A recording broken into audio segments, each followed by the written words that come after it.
Hello everyone, welcome back to my YouTube channel. My name is Meredith E. Phillips. I'm a writer, a reader, and a bunny mama. Today, in this final week of June, I'm going to share with you 5 of the best books I've read in the first half of the year. If the idea of this being the halfway point in the year makes you panic a little bit, don't worry. I have a video from the other week talking about goals and goal setting and how to reevaluate goals you might have set for yourself at the beginning of the year so that you can still be successful in the second half of the year. I'll link that below as well as in the cards, and you can check that out if you like after this video. Hey guys, so real quick before we get into the books, I wanted to let you know first how I tend to rate the books I read. If I start a book and I don't finish it, I usually don't rate it. If it was highly offensive, I might give it a 1, but usually I just am getting bored and I DNF it and that's it. I don't rate it, I just delete it off of my read list. If I actually finish the whole book and I hated it, it has to be really bad for me to give it a 1 star. These are the books that I would never recommend to anyone for any reason, unless maybe you wanted an example of how not to write a book. It means the characters are bad, the plot is stupid and has plot holes in it, the writing is really awful, it just problems everywhere. These are books that I genuinely think are terrible books and they have no redeemable qualities whatsoever. For a 2-star rating, there needs to be something in the book that makes it okay.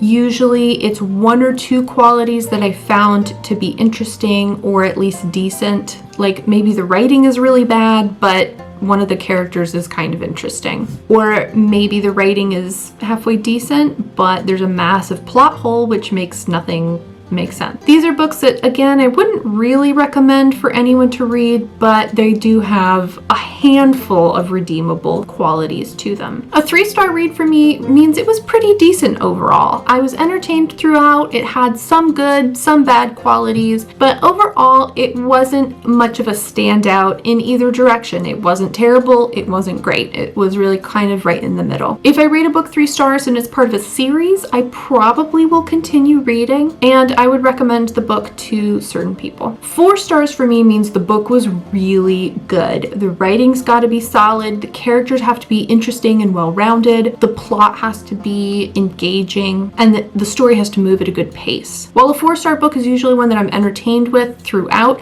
there are 1 or 2 small quibbles I have with it that prevents me from giving it a full 5 stars. A 5-star book for me is absolute perfection. I have to love the characters, the plot has to be super interesting, maybe with some plot twists or unexpected elements. The writing has to be gorgeous. I have to be blown away by the whole package. There's nothing in the book that I would change or improve or do anything to. It's perfect as it is. 5-star books are ones that I'm absolutely going to be looking to see if the author has any kind of backlist, because I'm going to read more by that author. I don't tend to give these out very often, again, because the book for me has to be so good. So on to the best books that I have read thus far this year. The first book I read back in January that was a 5-star read for me was actually a nonfiction book. It is Big Dreams, Daily Joys by Elise Blaha-Kripe. I have followed Elise online for years now, probably close to 10 years. And I was really excited to pick up her book,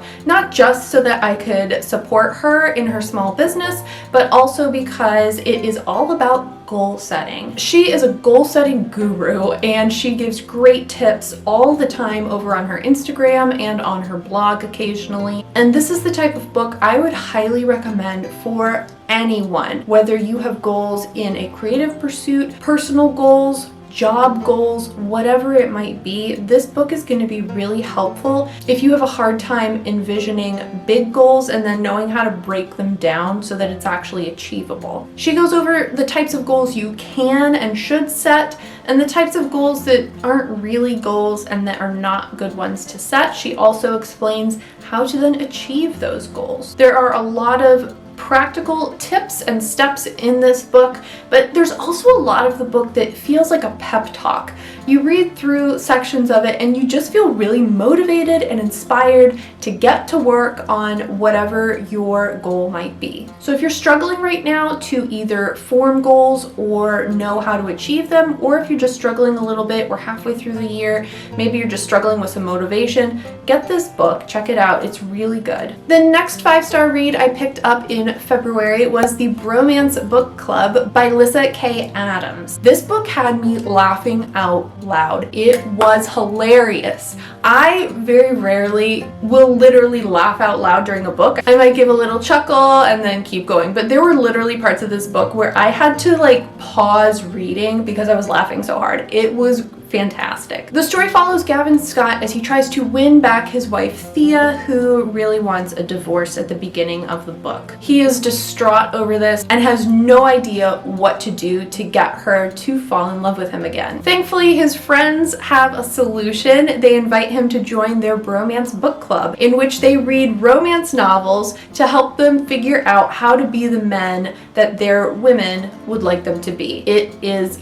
amazing. The characters are fantastic, and it also kind of sets up other characters for future books. This is a series, which we'll get to in a minute, but if you want a really great true rom-com style book, this is perfect. 5 stars, absolutely. Next on my list is Chasing Cassandra by Lisa Kleypas. This is the final book in her Ravenels series that she's had going for a couple years now, but I don't feel like you need to read the rest of the series to be able to enjoy this book. Cassandra's character actually is not featured all that often in the previous installments of the series. The main hero is featured a few other times, so you get a bit of sense of who they are as characters, but this book really is a standalone. This book has a marriage of convenience plot, which if you watched one of my previous videos on my favorite romance tropes, you know that this is my #1 favorite trope of all time. I love it. So of course I was gonna love this one pretty much from the start. In the story, Tom Severin is this uber wealthy, ruthless businessman, and while he desperately wants to marry Cassandra, he knows not only is he not good enough for her, but he also can't really give her what she desires. Cassandra wants a love marriage, she wants children, she wants the whole package, and Tom is not going to be the person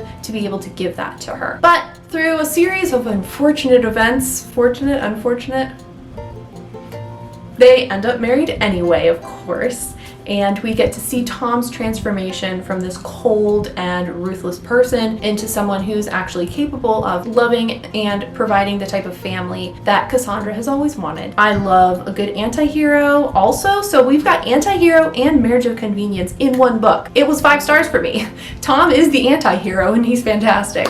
So if that sounds good to you, check out Chasing Cassandra. Last month, I read what has probably been my #1 favorite book so far this year. It was amazing. Absolute 5 stars, and that is Every Other Weekend by Abigail Johnson. When I picked up this book, I was kind of expecting a light, kind of fluffy YA, maybe like rom-com style book, and this book was a lot more than just fluff. I love fluff, but I also like deeper things sometimes too. This was so good. There were so many issues that were addressed in the book, and I think were handled really well. Our main characters, Adam and Jolene, must stay every other weekend in this old kind of rundown apartment building where their respective fathers have units as per the mandatory custody agreement that their parents have decided upon. Jolene's parents are already divorced and have been for some time. Adam's parents have just separated and are on their way to divorcing. They slowly get to know each other as they see each other only every other weekend, and they help each other navigate high school,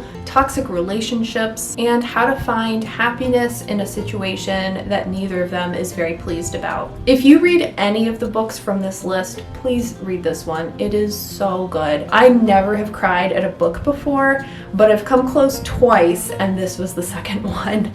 It was extremely heartfelt and emotional. It's beautifully written, raw, and real. The final book on my list is only a 4-star book for me.